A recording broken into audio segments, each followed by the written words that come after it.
We are in a sermon series, our kind of summer sermon series, which is about rest and refocus. Some of us, not all of us, but a number of us here are connected to the educational system in some ways. Perhaps we're in it ourselves. We have a child or a spouse or partner who's in it. And so sometimes summer can be a time for reset. For some of us, that's not the case, and we understand that as well. But we wanted to, regardless of whether you're at a period of reset, we wanted to think about what does it look like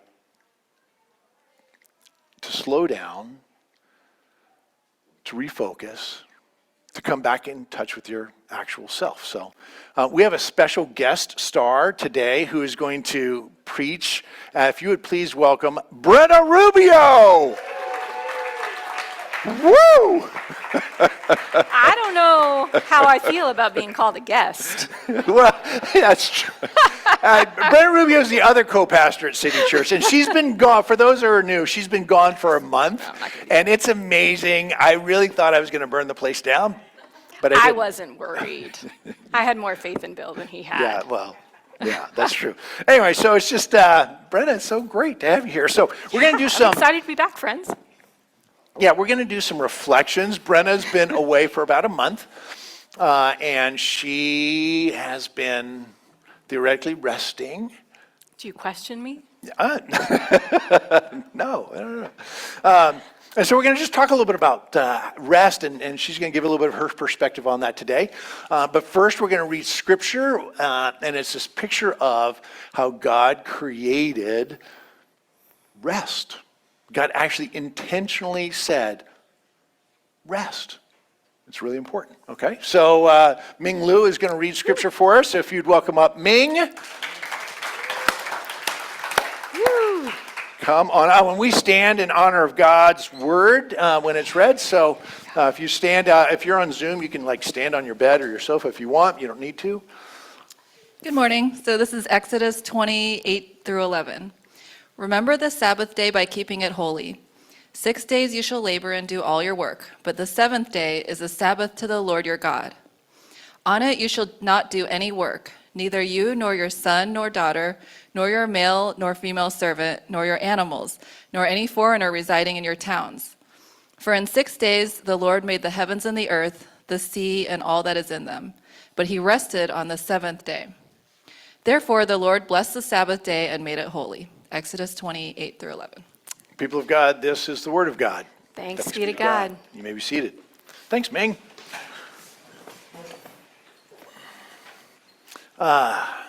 So that's one of the big 10, the 10 commandments in Exodus chapter 20. It's built into the major teaching in the Hebrew scriptures that we're supposed to rest. It's just part and parcel. It's just like any of the other teachings in Scripture. It's like, boom, here's a nice big one for you. And the idea of a Sabbath is that you would take a 24-hour period, usually for the people of Israel, it's from sundown Friday night until sundown Saturday night, where they wouldn't work. As that's taken on different forms over the millennia, it's shifted, and there's a sense of the Sabbath is, how do you do what is renewing? Set aside the things that you're required to do and do the things that are life-giving, right? That, so you don't set your alarm clock, right? So the whole idea is you rest. And it looks different at different times for different people. So like my wife, when she was in medical school, her Sabbath was like 3 hours on a Sunday morning. Where, right, took a little bit longer run, read the paper, slept in, went to church, and that was it. Okay? Other people, it's a full 24-hour period. I mean, there's different ideas. And then there's this idea of an extended Sabbath, which some people call a sabbatical, right? And Brenna didn't get a true sabbatical. I got a month. It was a mini. It was a little mini thing. So, but why don't you tell us a little bit, what's it like not to work for a month? Did you not work for a month? I did not work for a month. Yeah. Yeah, I didn't work for a month, and some of that, of course, you guys, some of you maybe are this type too. Of course, it meant a little extra work, like heading out the door, right, to make sure everything was cleaned up and parsed out, and like, so I could just feel really good shutting down the email, shutting down social media, just shutting it all down and not working.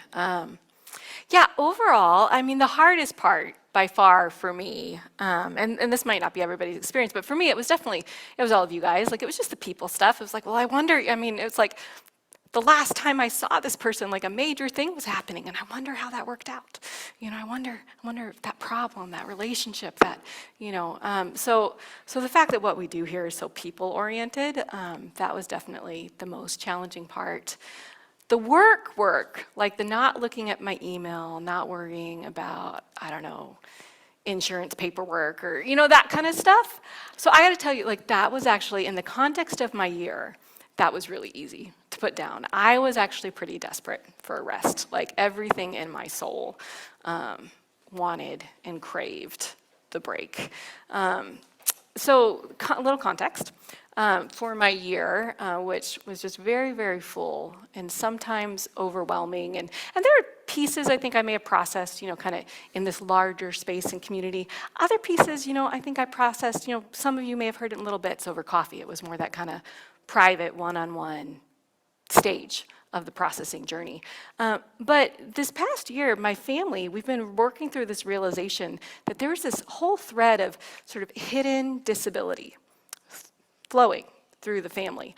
And so it just made for a really intense year. It was a hard year for several of the kids, as they actually did really well, like in quarantine and when school was hybrid. And so going back and having this first year where everything was all together in big all-day school things and crowded classrooms, it was actually really hard. And the teachers didn't see it. They were coping really well during the day, but then they had like no good energy left, like at the end of the day when it was family time. Which just meant, I mean, my household has not been very peaceful, I would say, over this last year. Just a lot going on. And so for me, there's been an aspect of just, man, how do I love and support my kids? How do I just keep going with all the just kind of melting down that's happening around me all the time? I'm kind of feeling like a disaster of a parent. Sometimes lots of medical appointments, school appointments, advocating for my kids, just so much time and energy that direction. But then, at the same time, and this is a pretty common phenomena, as I'm learning more and more about what it looks like to support my kids, and what this hidden disability looks like for them, there is a lot of this like, oh, there's a name for that? Like, there's a name for these experiences that I've had my whole life, and there's help available, potentially.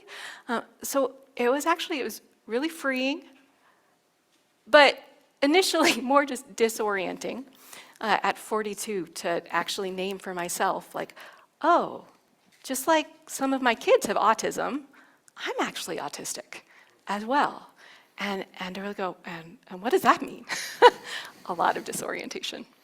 Yeah. So that's your year, Yeah. and then comes this month, Yes. and you rest. I mean, did you feel like you actually rested, or did you Yeah. find yourself failing at resting, and kind of taking in this Right, whole right. new, like, Right. whoa, there's a lot to take in and process from this year. Was it restful? Yeah, I mean, doing that? I had no idea how this whole idea of rest was going to work. In my before, I would have used the language of I'm an Enneagram 1. And so even just the idea of like sabbatical, and even Bill, as you were reading the passage, I was going like, ooh, I wonder if anybody else is doing this. Anybody else feeling twitchy?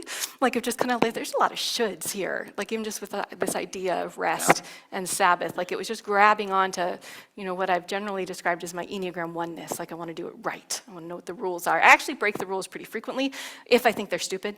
But I want to know what they are anyway. Actually, now that I've sort of embraced this, like, oh, this is actually autism is actually making sense of a lot of other characteristics. Like, oh, I'm not just introverted, and I'm not just an Enneagram 1, and I'm not just anxious. Like, autism actually makes sense of a Right. lot of these different themes in my life. So anyway, though, so I would say coming into this month of rest, I just felt very aware of, like, I'm going to want to do this perfectly and it's going to kill me.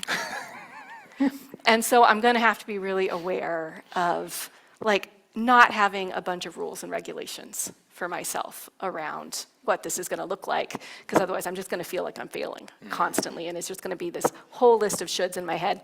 So really the only rules I had were staying off social media and staying out of my work email accounts, and I blocked alerts for all but my family on my phone. I could still see messages, but there were just, I could choose, and I felt like I'd communicated well enough that if I didn't respond back to people, they would kind of know why, that I was on sabbatical.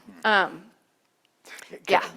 It's interesting to me that one of the theological definitions of Sabbath and rest, it's not what you do, it's Yeah. what you don't do. Yeah. And that you, instead of trying to do it all right, you actually did the work of getting your head around, like, oh, it's actually, I'm not going to do that, and we'll see what comes up. We'll see Yeah. how I live, right? Yeah, That's what I'm hearing a little Yeah, bit. no, that makes sense. Like I kind of felt like I wanted to keep that list pretty small.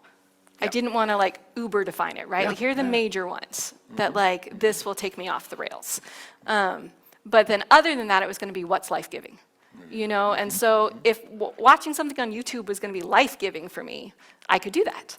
Right? Like if I just felt like, or like listening to podcasts, if it was going to be a life-giving podcast, it wasn't like I'd said no media, right? It was Yeah, just, but there's more of a totally. test of those things. And so sometimes, I think, we don't have pictures here, but on Zoom, hi Zoom friends, I think Joe's going to throw up just a few pictures, from my sabbatical, and any of the rest of you, I threw a few up on social media. Sorry that it's not working here in service, but like we did an amazing trip to Alaska, and we got to do this gorgeous 5-mile hike as a family to see a glacier, because that felt like a, hopefully not like once and then they're gone kind of, but definitely for us, like a once in a lifetime opportunity. Let's go see a glacier. So we did that, and unfortunately COVID was kind of mixed in there. We'll edit out that part. So I truly rested. I didn't have any work to do, but that's YouTube. So I will say that's one part where I could feel tempted to feel like I failed during my sabbatical because I thought I was going to read this big stack of books, which again was, I think, making sabbatical work. Kinda, Okay, so I didn't catch that at the beginning. But as, we'd come back from this gorgeous, amazing vacation, and now we're sick with COVID, and I'm looking at the big stack of books, and I'm like, I do not have the energy from that. YouTube it is. Podcasts it is, like that's where my energy is. And I don't want to consider that failing. I want to say that was actually me embracing, in that moment, what was life-giving.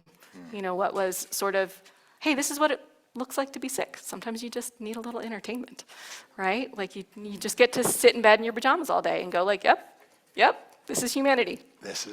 I'm a human. Yeah, yeah. Great. Really, really appreciate that. So I want to dial back into the passage just for a second, and we'll come back to this. So it says in Exodus 20, verse 11, in 6 days the Lord made the heavens and the earth, the sea and all that is in them, but he rested on the seventh. So there's this like, don't work, and then there's this reason given for it, because God rested. Think you're better than God? Sort of, you kind of feel a little poking going on here, but there's this idea that God sets limits. Limits aren't a bad thing. Limits are a good thing. It's a godly thing to have actual limits. So God says, look, the reason why we rest, the reason why we take sabbatical or Sabbath or an extended time, whatever that looks like for you, on a regular basis to rest and renew is because it ties it back to creation. Because this is what God does.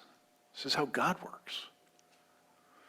So think about this. God's setting a limit of 6 days and then a seventh to rest. And I don't think God's talking about 24-hour days here. I don't think this dismisses science.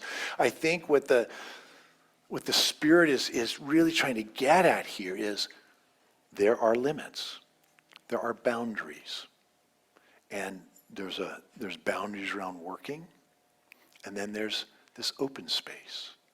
And then there are boundaries around working, and then there's an open space. And so our local expert. Yeah, I'm so expert. So talk to us about limits. Did you learn about limits? Do you have limits? I mean, you seem Yeah. pretty limitless to me, very extroverted, love lots of people. I do love lots of people, and I'm not extroverted. No, that's true, that's true. So what did you learn about your limits? Yeah. Were there ways you could bless those limits? And that might be a Yeah. bridge too far, but. No.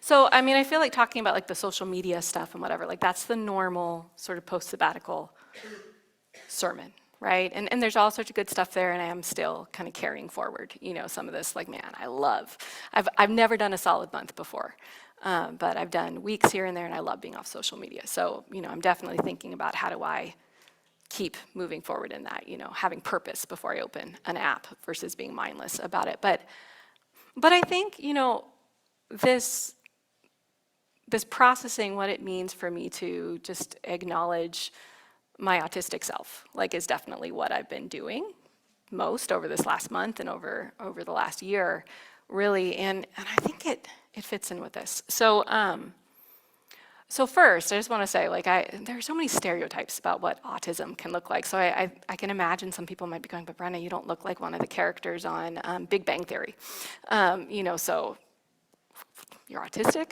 Well, first, of course, those are stereotypes. But then second, we might need to talk more. There might actually be some ways I'm a little more like those characters.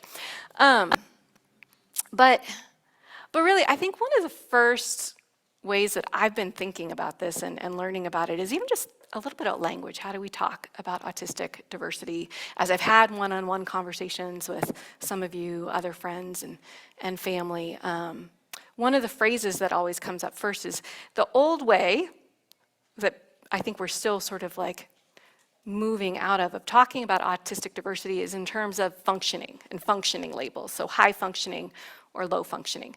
And that's really kind of from a very ableist kind of perspective, right? Like, to what degree are we functioning the way that's considered normative, right? That this would be a way a normal person would function, and are you low or high in those areas?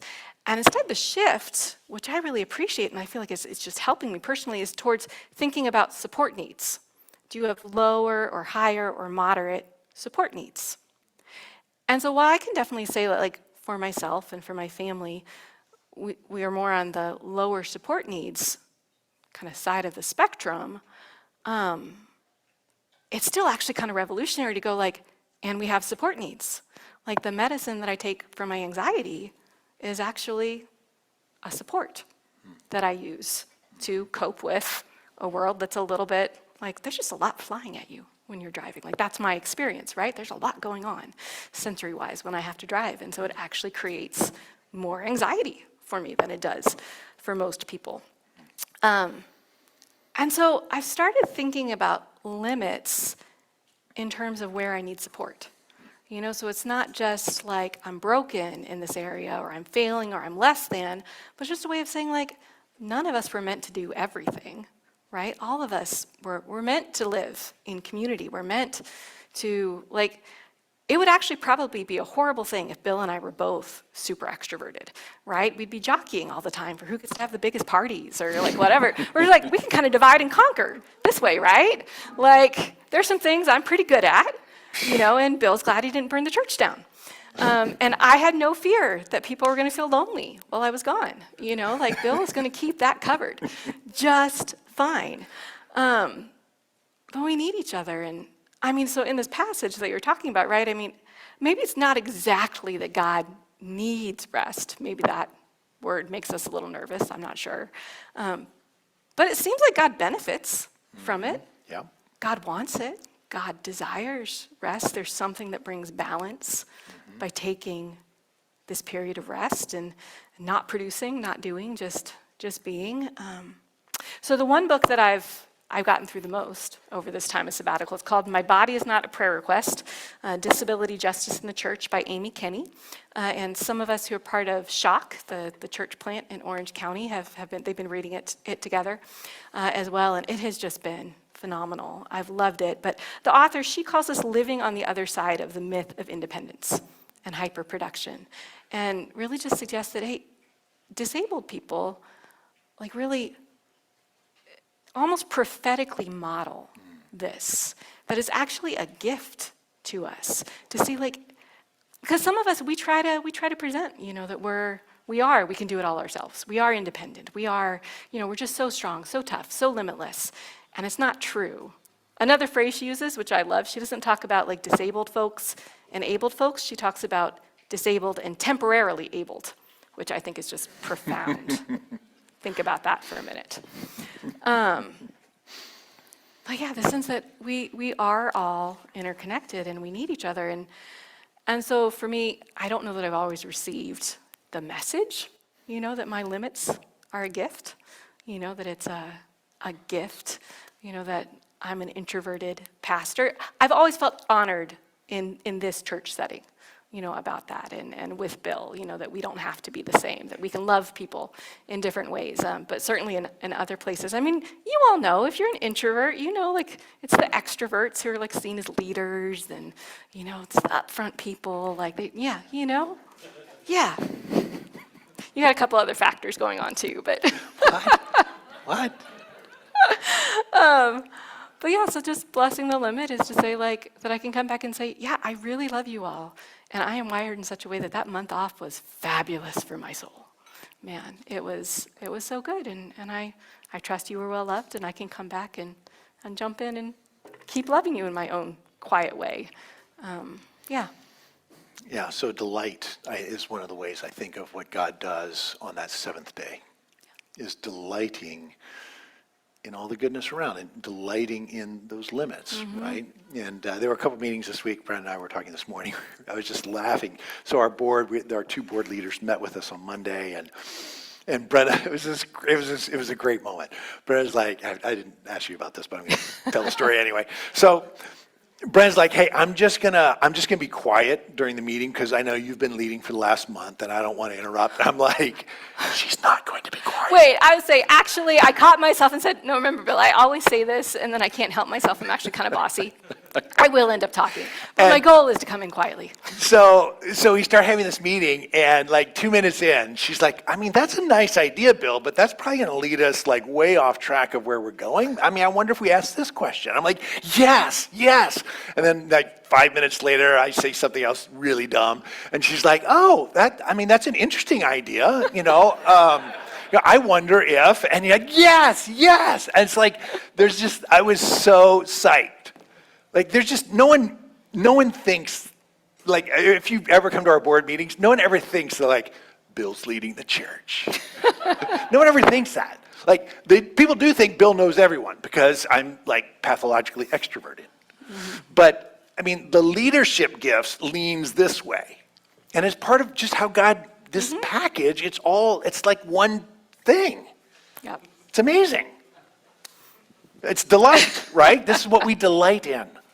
Anyway, I don't know where I was going, but it was really, I'm sure it was great. It's all right. I know what I want to talk about now. Great, Is it yeah, okay if I please tell just me. Yeah, launch? say something. Okay. Good, rescue me. We're kind of pretending he's interviewing me this morning. Like, how's that going?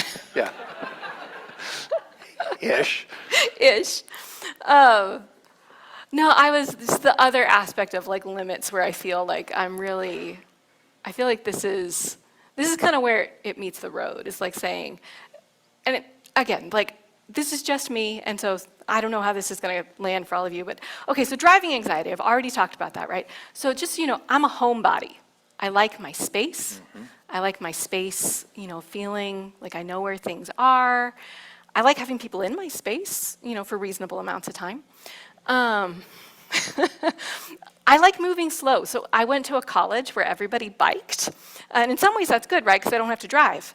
But after like the first year of college, I realized even that was moving too fast for me. And so I purposely left my bike out for the thieves, and I walked for the rest of the 3 years. Like, I would spend like 45 minutes walking to class while everybody else got there in 10. It was, yeah. So I like moving slow. Like, this is just how I'm wired. And so it's actually been really freeing for me to realize that it's really common. Like, driving anxiety is actually really, really common for autistic women. Because I felt like not only do I feel the anxiety about the driving, but then I feel shame about the anxiety. Because I feel like in our culture, being a competent, skilled driver is like considered like a mark of being a competent adult, which is classist Not everybody can afford a car, which is bad for the environment, right? But it feels like it's this mark of being a competent, fully formed adult. Like that I'm somehow, like I'm failing, that I would really rather not drive if I don't have to. Like I've felt shame over that. And so thinking about like, what does it look like to start letting go of that? To just kind of say, this is actually just how I'm wired. It makes sense with the same neurology, that means I do pretty well in this leadership area, is the same neurology that makes it just more stressful when I get behind the wheel of a car. I can do it. I do it for the sake of my family. At the end of the day, like the best moment is when I hang up my keys and go, I'm done. It's that part of my day is over. So I've just been asking some questions like, what does it mean to honor and bless that limit? A few months ago, so not during sabbatical, but a few months prior in the spring, a church in LA had invited me to come down and speak for them on a Sunday. They needed a guest preacher, and I'd invited Dottie, our awesome Dottie, if she wanted to come and co-preach, make it a co-preaching experience. And because I've been processing some of these things, I just had this moment where I just had to say like, okay, hey Dottie, you totally don't have to drive. We can take the train, but I can't drive. Like I can't show up. I can't drive myself to downtown LA and still show up the way I need to show up. So you pick. Do you want us to take the train together, or would you be willing to drive us? And she drove us, and it was just an excellent morning in all sorts of ways, but it's really made me kind of think like, okay, what does it mean for me to not only just not feel as ashamed, but to actually lean in and say like, yeah, like if there are places where God wants me to speak that are just totally outside my driving comfort zone, I just might have to ask more people, hey, do you want to come be my buddy for this trip? Because I need a chauffeur. That is perfect. That is perfect. We're gonna continue in this great point, but I think our AC timed out. We have a little AC. That's important. I think everybody So- wants you to push that button. Let's see. Oh, that's gonna make us happy. Great. So I want to orient us, and this we're going to close with this. There's this tension in the Hebrew Scriptures, and it's super interesting. So the Big Ten, the Ten Commandments, show up first in Exodus chapter 20, right? And here's this one about Sabbath. They show up again in the book of Deuteronomy, okay, the last book of the law, right, the fifth book of the Bible. And when the Sabbath command comes up in Deuteronomy, it's different. It's still like, hey, 6 days on, 1 day off, stuff like that. But the reasoning behind it is different. So in Exodus, it's, hey, goes back to the creation narrative, like God rested, you rest, there are limits, this is blessed, right?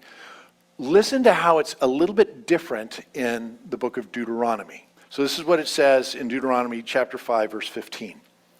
After the command, rest, it's the same paragraph. It says, because you should remember that you were slaves in Egypt, and that the Lord your God brought you out of there with a mighty hand and outstretched arm. Therefore, the Lord your God has commanded you to observe the Sabbath day. You were enslaved, and now you are free. Don't let your work enslave you. Don't let your busyness or the amount of your distraction, don't let it enslave you. It's a different argumentation here, right? It's not, because this is what God set up at creation. No, you just got out of Egypt. You know what it's like to have no life. Let there be limits. Let there be space to receive, to delight, to enjoy. And notice that it's connected with this idea of liberation. Like, people are meant to be free. That's God's design, is for us not to be owned. There's justice built into the very foundation of this idea of Sabbath, of rest, or of sabbatical. So maybe talk to us a little bit about that. I'm not sure how much that came, Yeah. it was a piece or wasn't, but. Well, I think where it connects for me in this particular season And I love how scripture can connect with us in so many different ways, right? So what I'm saying is not what has to be true for everybody here today, but for me in this season where that idea of rest is being connected with deliverance, with justice. Thinking again about that example of driving, like that would be an example of what in the autistic community would be called masking, right? I'm doing my best to look normal. And it's a lot of work, right? It's not just the thing itself, but it's all the emotional management that goes with it to not only drive, but to look like it didn't bother me. So I can be like everybody else. And so I think I've been thinking a lot of what does it mean to at least just start noticing, where am I masking? Where am I faking it? And where is it maybe not good for me because it's actually requiring all that emotional labor, but where might it actually not be good for the community either, right? Because it kind of actually upholds that idea that there is a norm out there to be had. So like a small example of that, that it actually just started happening kind of naturally, like I actually wasn't thinking about it, but I just realized I was starting to do it as I was just processing being autistic, is I stopped faking that I was getting jokes as much. So if it looks like I'm getting your joke, I mean, maybe I am, it's possible. It happens sometimes. But I mean, it's just kind of like everyone around me laughing, there was something funny there. I'm sure I'll get it in 2 hours. Like it'll hit me why that joke made sense. But I just found myself naturally starting to like, oh, I didn't quite get that. You know, just not bothering to put on I mean, like people who preach with me know, like, don't interrupt Brenna as much. You know, like she's just not necessarily going to catch the ball. And then you're going to look rude because of different dynamics. But yeah, so I think of that as like freedom for myself, but how is that freedom for others as well? So when I first started reading this book, it's within the first chapter or two, Amy Kenny was talking about this amazing Jesus story. And I've wrestled with it before, but never quite this way. And it just hit me. It was so good and so deep. So it's in John 9, and Jesus is having an experience with a blind man. And as he's in the company, just kind of in the proximity of this blind man, his disciples ask him, very well-meaning, I mean, just kind of, hey, Jesus, so who sinned, him or his parents, that he was born blind? I mean, talk about just classic assumptions, right? Somebody must have sinned. This is punishment. And if it's punishment, then it's a bad thing, right? So again, this language we would use now is ableism, right? This judgment that to be blind is less than, to be blind is a curse, to be blind is punishment. And Jesus looks back at them and says, no one sinned. No one sinned. This man was born blind so that the work of God might be displayed in his life. And when I've read the passage before, and I think this is the common lens, and again, it's a lens of ableism, is like what Jesus is saying is he's foreshadowing what he's going to do. He's foreshadowing that he's going to medically cure the man's blindness. And that's why, because that's how God's work is being displayed. But that's actually a pretty big assumption. The man's in front of him, and Jesus is looking at it saying, like, this man right here, the blind man, the man with his blindness, has been created, born to display God's work being displayed in his life. And so I just had this flash, and I decided to say out loud for myself, Brenna was born autistic so that God's work could be displayed in her life. And I just started crying, right? There was just a sense of this thing, these ways of being, these behaviors, these tendencies that I have tended to be considered rude for at different points in my life, or obtuse, or just a little weird, or, and in this church, right, weirdness has always worked. You guys are a very gracious bunch. We're all kind of weird together. But this particular way of being in the world is not a curse. It's not a weakness. It's just my particular embodiment. And it's actually a gift. It's actually a way that God's work could be displayed in the world. And so this sense of while there's definitely some privilege in unmasking and saying, hey, I'm autistic out loud. I mean, honestly, another church environment, I might be worried about losing my job. Like an autistic pastor, is that a thing? It actually is. Little tangent, all sorts of autistic women in helping professions, counselors, all that kind of stuff. But yeah, like what if unmasking, because I have this safe space, like what if that actually helps create and build more freedom for all of us in these different areas, these areas that we have thought are a curse, that we have thought this is a place where we're broken. This is a place where we know we're limited, and that must be bad, right? And instead saying like, okay, maybe not. Maybe this is just, no two flowers are the same. No two people are the same. This is you. This is your uniqueness. And that you could actually insert your name in whatever that thing is and say, I was born so that God's work could be displayed in my life. You're actually a work of art. That feels pretty redemptive. Wow. Well, and it speaks to the redemption of the world, Yeah. right? That everyone, And that kind of like, as the church, we get to be a safe space to practice, right? And then as we get more comfortable, more bold, we learn things, we actually get to take it out into the world in fresh new ways too, how we love others. so you start in a safer place. Training wheels. Maybe we get to be training wheels for each other. Yeah. Is there anything else you wanted to share? I'm sure there's plenty of other things, but I Let feel me like, see. Oh, yeah. This book. So in the fall, we're going to hopefully be starting some new groups. I would like to start kind of a working group reading through this book. And by working group, what I just mean is that we're going to actually think about City Church, our community. How are we doing at disability justice in the church? Are there ways we want to think about? Bill and I, when we preach, where does ableist language slip in? We didn't actually get that lecture in seminary, just so you know. There are a lot of lectures we didn't get in seminary. How are we doing with our space? All sorts of different things. So anybody, I'll tell you more, but just My Body is Not a Prayer Request, amazing book, and I will invite you to read along and join the working group if you'd like to. yeah. Just to close here, I think we can all say we're delighted you came back. We're delighted. Yeah, I'm particularly delighted. I think they're all really happy. Thank you. Not that we were worried about that, but no, that you came back like you. And some of you came back more you.